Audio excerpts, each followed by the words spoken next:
It's really important for women, particularly young women, to think about the policies that are being made that will affect our health. That it's not just abortion, it's not just birth control, but it's women's health in general.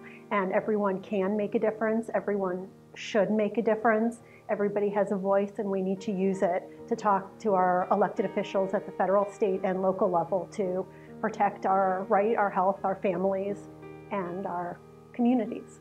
Everyone can be an activist. It's not something that you are born with. It's not something that you need a degree in. It's everyone who cares about an issue, everyone who has a story to tell, everyone who has a friend or cousin to help can get involved. And what it really takes is telling your story.